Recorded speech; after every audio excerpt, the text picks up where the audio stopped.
Welcome to Big Homeopathy. I'm your host, Sarah Thompson. Hi, welcome to Big Homeopathy. I'm your host, Big Homeopath, Sarah Thompson. You're such a peach plum boing boing, I shouted at my sister, who's 4 years younger than I am, and I must have been 6 or 7. And she had done something that had inspired in me such a sense of rage and frustration that I didn't have words for how mad I was. And so I made some up. And I remember this event. I can feel in my solar plexus that moment. And it has some companion memories.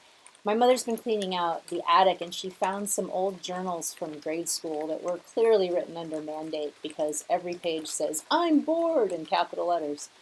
But in addition to the ubiquitous boredom, the most common theme is social pain. What parties am I afraid I won't get invited to or be allowed to go to? Who's paired up with who as best friends? What betrayal or abandonment do I perceive that I've experienced? And there's one name that comes up most frequently. And in my writing, this person is sometimes my best friend, sometimes not speaking to me, sometimes forming circles to intentionally exclude me in my perception. And in 3rd grade, which was a really tough year for me for a number of reasons, I can see the light in the room. I remember this moment when she pressed the last button and I snapped and I threw this book across the room at her, and I knew in that moment that I had further cemented her power in the situation.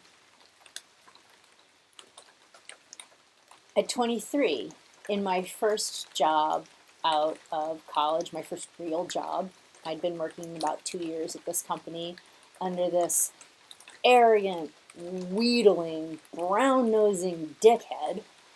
I'm sure he was just like that, and none of that is my pathology. And he just had gotten under my skin. I had let him get under my skin for the last time, and I stood up and shouted, "Fuck you!" across the whole cubicle farm, certainly into the offices of my superiors. So at 23, I had the same tools that I was using at 7. Normally, this isn't how I react to anger. Normally, in the past, I've stuffed it.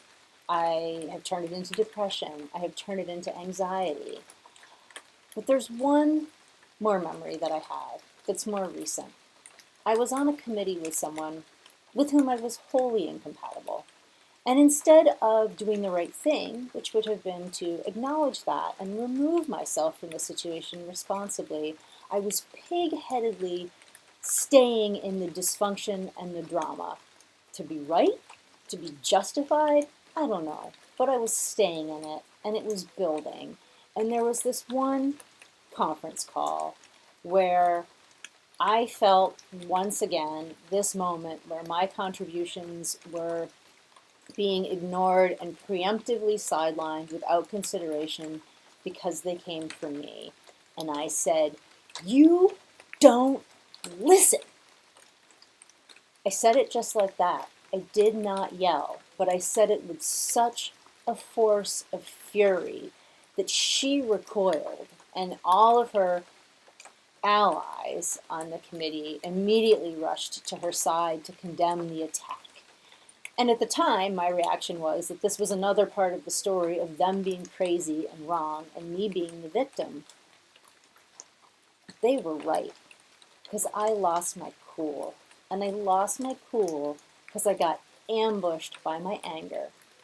Because instead of saying, I need to feel heard, I need to feel like my contributions matter, and I'm not feeling that right now, and then just letting what happens happen, I made it about her failure to meet my needs.